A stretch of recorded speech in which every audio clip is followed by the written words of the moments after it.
Well, greetings and welcome to Bioshock Infinite Explained Part 7. And as in previous episodes, there's going to be spoilers in this right from the start. The purpose of this walkthrough is to explain all the plot lines and to discuss all the character developments as we go through. So if you haven't yet played Bioshock through, or indeed watched someone else's Let's Play, you might wish to do that first.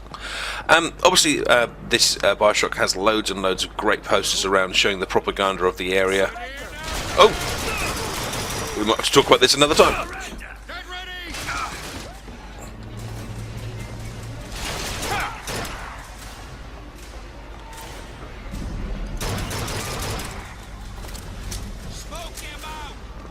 No, don't smoke me out.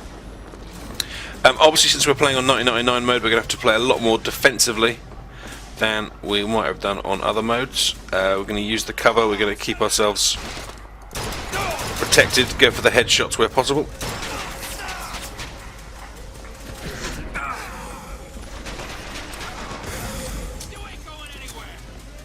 And we're going to use and abuse the possession.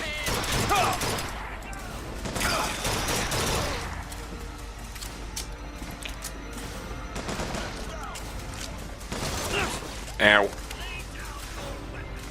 Let's go see if we can find ourselves some health before we get mushed. Oh, I thought that was a bin. It's not a bin!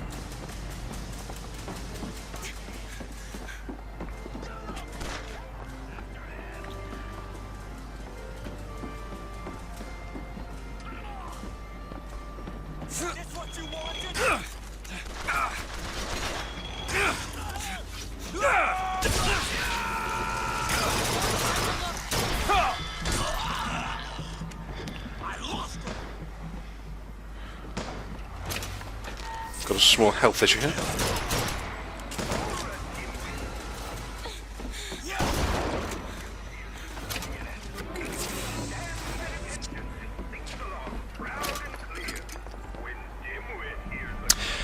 Some people have complained about the first-person shooter aspects of Bioshock. Some people have said it kind of feels a little bit forced on top of the plot. Some people said it isn't very well designed, but most of all, I don't really feel that at all. I feel that I can be very strategic in my actions. I feel I can put together a fun kind of range of offense, going from short-term shotgun, long-range carbine, fire a vigor off here and there. I think it's a very well designed. I mean, I would say that it does. You do go for long periods of time. Just doing plot, and then you have long periods of time which are just shooting. But that's just how they've chosen to unveil the narrative. So I'm a fan. And let's see what Miss Lutece has to say.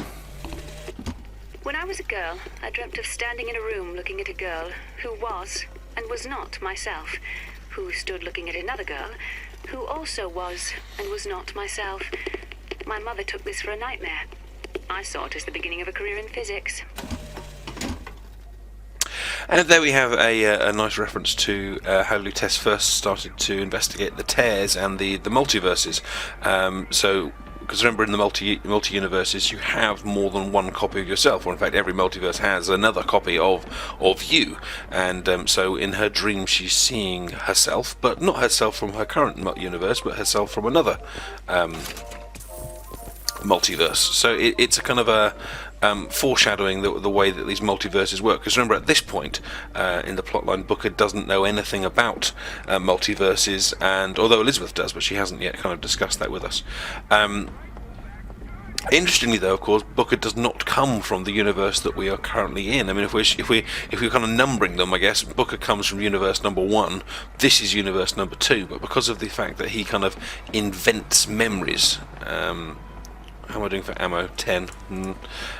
Because of the fact that he kind of invents memories, he has kind of overwritten his own memory with this idea of getting the girl to get rid of the debt.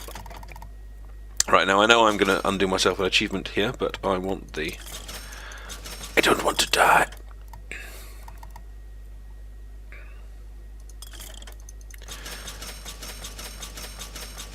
So I am going to use and abuse.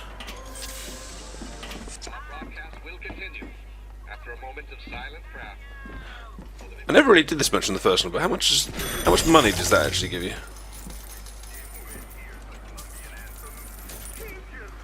10. Not sure if that's worth it. I guess it depends how near your next salt is. Speaking of which, closed until further notice. Then there won't be a line to get in.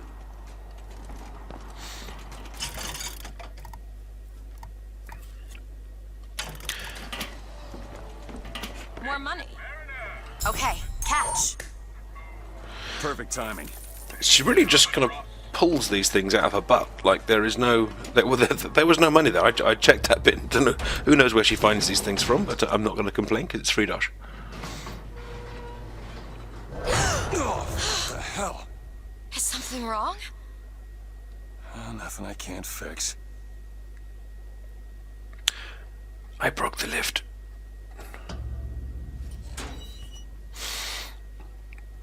This looks quite a lot like the Far Cry tower animation where you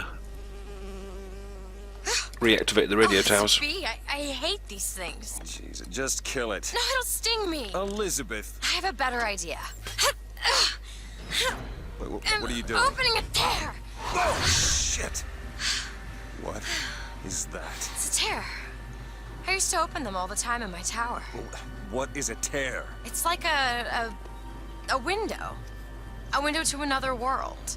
Most of the time they're dull as dishwater, a different colored towel or tea instead of coffee. But sometimes I see something amazing and I pull it through. There. Good God. I don't suppose you've got an airship in there? I don't think so. But there is. There is something. Oh no! Close it. I'm trying! Close it!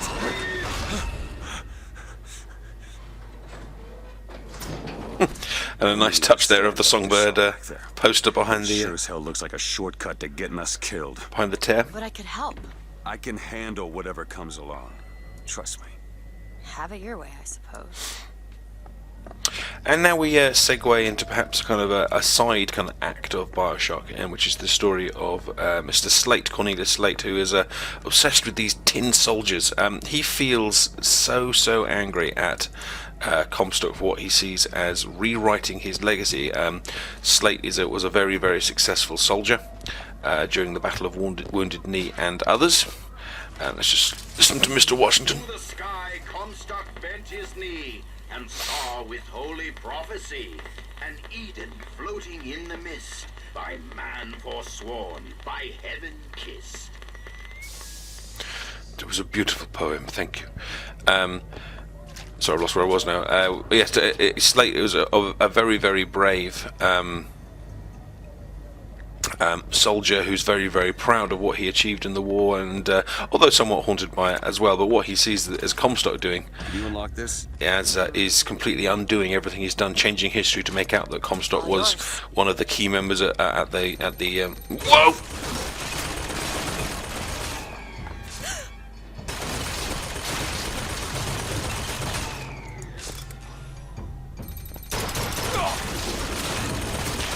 Now, someone told me in one of the comments section that if you possess it, you end up doing a lot less damage than you would otherwise.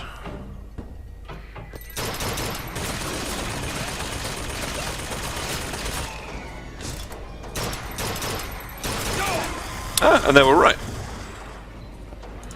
If you remember in my previous video, I had a real trouble destroying one of these because I possessed it and tried to shoot it, and it just wasn't taking any damage whatsoever. So good tip, thank you very much, viewers. And of course, if you've got any other suggestions for this series, do let me know in the comment section. And let's have a little listen to our first log from Mr. Slate. I served 20 years of soldiering, and every heathen land I've known has less peopled for my passing. I hated no special enemy. Until now. Comstock. He's made a vaudeville travesty of my battles and cast himself as the White Knight. I called him out over it, and he stripped me of my rank. That man has never seen the savage face of war. But he will. So Slate wants his revenge on Comstock for what he sees as rewriting his Firebird, for what he sees as rewriting his legacy. But the irony is that Comstock was actually at these battles. Comstock, of course, is us. We were at the battles. We were a key part of it, which actually Slate acknowledges when we get there, but he doesn't recognise him, which is one of the reasons why when we meet Slate eventually, Slate doesn't kind of say, oh, hang on, you're Booker, you're Comstock. He only recognises us as Booker. This is because of the immense kind of physical changes that lockpick, thank you, that the immense physical changes that Booker has been through to become Comstock, mainly due to exposure to the tears. So although Slate feels wronged by Comstock doesn't actually change history as much as Slate suggests. We were there. But of course Comstock doesn't take any kind of great pride in the... Oh, hello. Halt! Soon it'll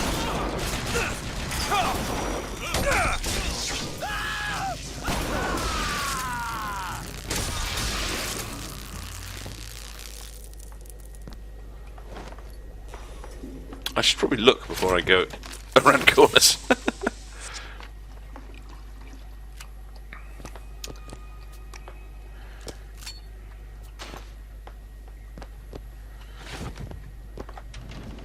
Oh, did I? No, I should take that salt. There we go. As soon as we can, as soon as it's available, we're going to try and buy the Possession for Less upgrade. So we can really get that one flying out in during the bigger battles. But Bucking Bronco is a really, really fun vigor, which works against all kinds of lower enemies, throwing them up in the air.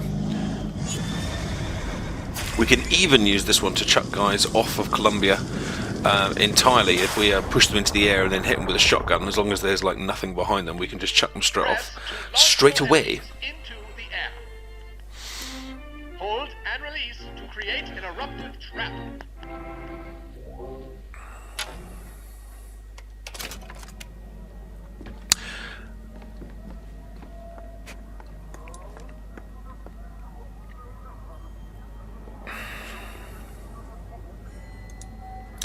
Now clearly that one's suggesting that I use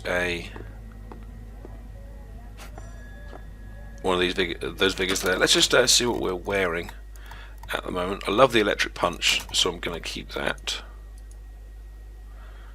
Ammo's useful, but the ammo advantage I think is more useful for us at the moment. We've got the skyline damage, which we might come back to at some point, but Fleet Feet's the main option there. Still running Ghost Soldier at the moment, but I do really like this shield delay decrease, so I'm going to switch over to that one.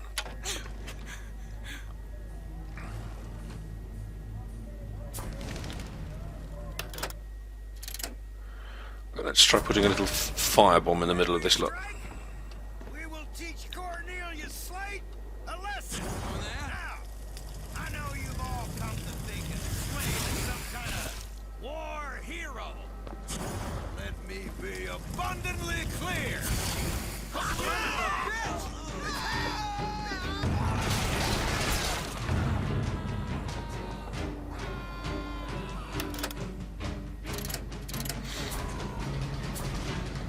Moving to cover.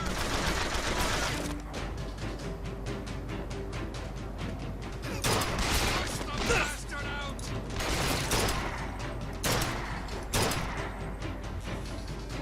The AI in this game does a really nice habit of shooting you and then ducking behind cover. It's a very kind of human thing to do. It's a good idea.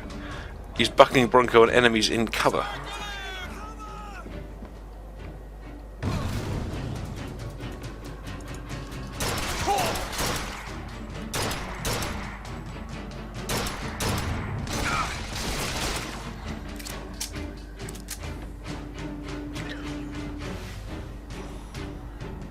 I actually managed to equip that item because it... Oh yeah, I did. My shield still wasn't going up particularly quickly there. There's that one at the top there, but I can't get a clear shot on him. Urgh.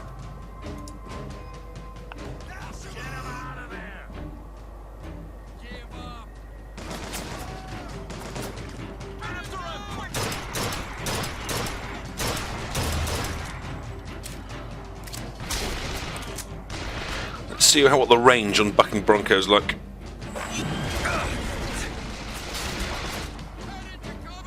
Not nearly far enough.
And we're done. One of the other. Second thought. I think those tears of yours might come in handy next time we're in a scrape. Well, there has to be a tear around for me to use. I can't just pull them out of thin air. Surely the tears do come out of thin air. That's the point. One of the other nice little tactics you can use with when you've got a turret around is to possess one of the guys near it, distract the guy. I know the fella. Seems he's still got a knack for making enemies.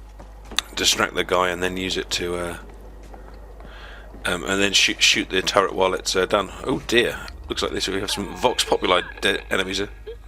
Salesman of snake oil. What you saw today, brothers and sisters, was just the beginning. Zachary Comstock will hear our voice.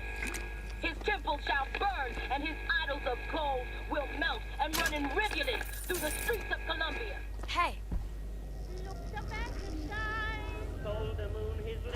So there we can see the beginning of the change of Daisy Fitzroy. We see her as the freedom fighter everywhere, but there, in fact, is her real intention is that blood will run. Sergeant Leander Manley. There were contraband guns hidden in the fellow traveler. Didn't find them, but funny thing, we found some old uniforms under the floorboards from the war. Took guesses as to why they were there, but who's there? You're Slate, right? Sir? Put the guns down! Did you hear that, Comstock? That is the sound you have never heard. The sound of a soldier's end. Come to your Hall of Heroes. Prove me a liar. Interestingly, Slate is not a member of the Vox Populi. Let's just have a look at this code Secret first. message from the Vox Populi. Well, you're the junior code breaker. What's it say? Don't know. There should be a code book somewhere. Catch, Mr. DeWitt. Hang on. And here's a rather unsubtle clue that it's in the canon. But Slate is not a member of the Vox Populi. However, they are unlikely allies in that he will work with Daisy, as they both kind of want the same thing. And Slate, of course, is obsessed with this idea of a soldier's end, a soldier's death, which kind of tells you how this is going to end up. He will end up kind of wanting Booker to come and get him because he wants to die as a soldier. And interestingly, if we don't kill him, which we'll come to a bit later on, am I about to get attacked here?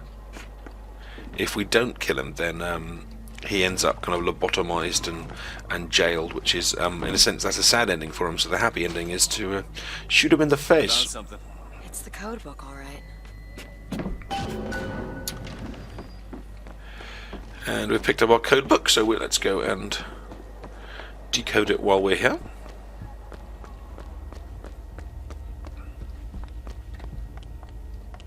Mr. DeWitt. Looks simple enough. Tip. Did she say I look simple? To the Vox. Well, there must be more to this place than meets the eye.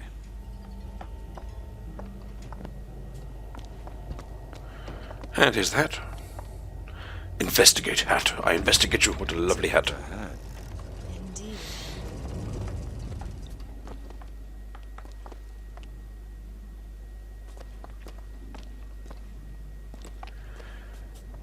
and some free stuff, and again giving us some of the backstory onto either the Vox or Slate's kind of. Fitzroy. I've read about her. Was she? Books say she's out to tear Columbia from the sky. Everybody's got a dream. Often these kind of secret places give you early access to other weapons. In this case, the RPG. We will take the RPG ammo, but I think we'll stick with the guns we've got at the moment. I'm really looking forward to getting the hand cannon at some point, because that really does pack quite a punch. And there is Daisy Fitzroy. Join us. In fact, is this Daisy? Yes, it is. Let's hear from her. The one thing people need to learn is that fear is the antidote to fear. I don't want to be a part of their world. I don't want to be a part of their culture, their politics, their people. The sun is setting on their world, and soon enough, all they gonna see is the dark. It's interesting to kind of note the difference of style between people like Daisy Fitzroy, although obviously she's fictitious, and people like Martin Luther King. She's using phrases there like fear is the antidote to fear, whereas Martin Luther King famously said that violence only leads to violence, and darkness leads to darkness, hate leads to hate, and the only cure is light. Let's continue going for our shield.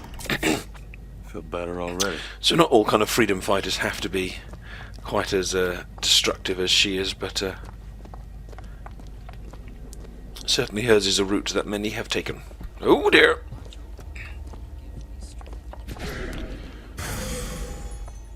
Stop him!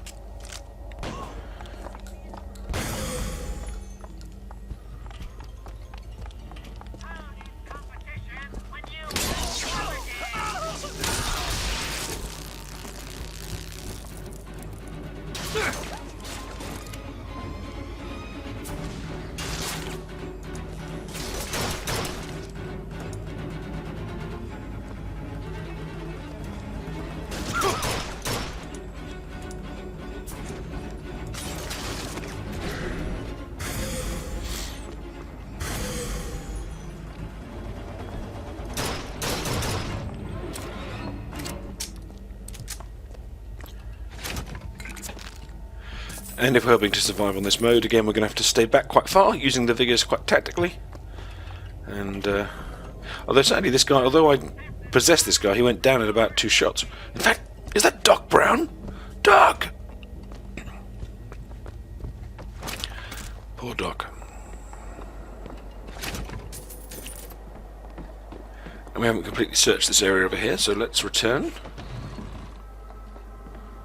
I don't really remember what's in here. Might just be a shortcut to upstairs.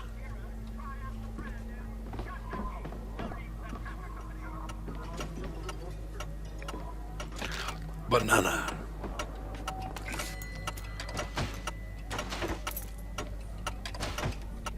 A lockpick and ammo. Oh, in a movie. Let's enjoy a movie. Who are the Vox Populi? By the word of the Prophet. Burning people, apparently.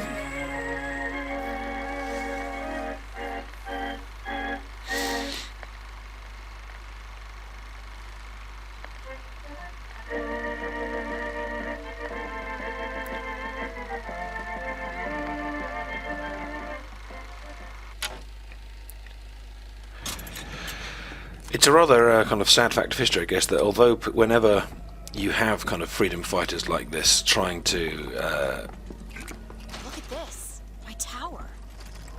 It's only fair they give me a cut of the profits, don't you think? That's true, and then give me the money. Whenever you do have kind of freedom fighters trying to take over an unjust rulers, it often ends in just more violence and kind of destruction and murder and things like that. It tends to only really be when people kind of work within the system to try and enhance democracy that real change tends to happen, sadly. Right.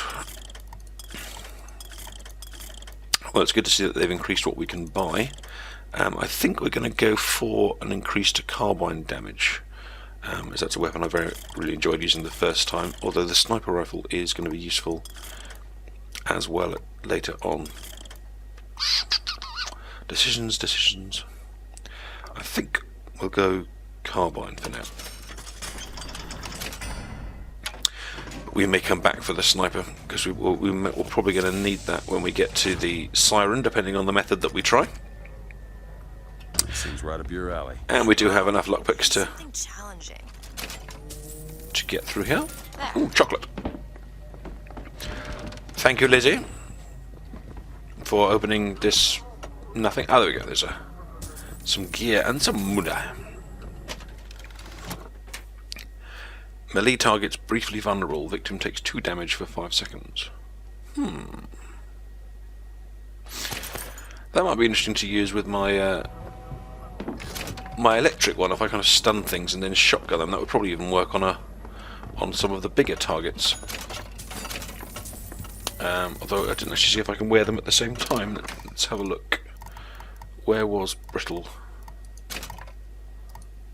Brittle skilled. Brittle skinned, sorry, I can't pronounce it this early in the morning. As you can tell, my voice has gone extra sexy this morning as I'm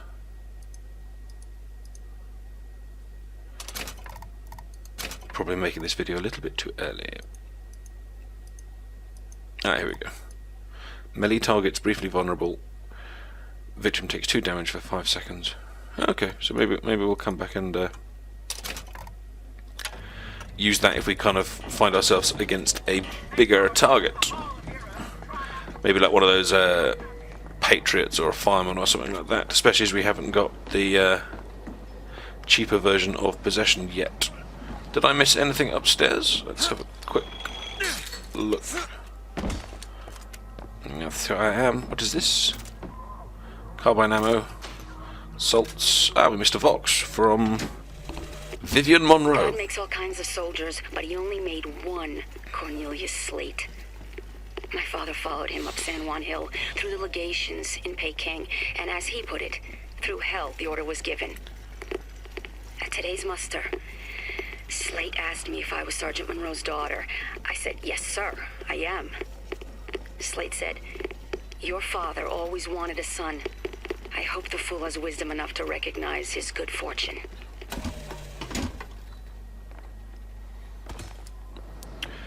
Ow, just broke my own leg there. Yeah, we get a few Vox fans from Sergeant Monroe there, or sorry, whatever her rank was. But we'll talk about her a little bit more in the next video because we are just about out of time. If you've enjoyed this commentary series or you've got anything to say about it, please do put it in the comment section, and please do give it a like if you have. Gondola access to the Hall of Heroes. Thank you, Elizabeth. Because of what's going on with that man Slate. You think?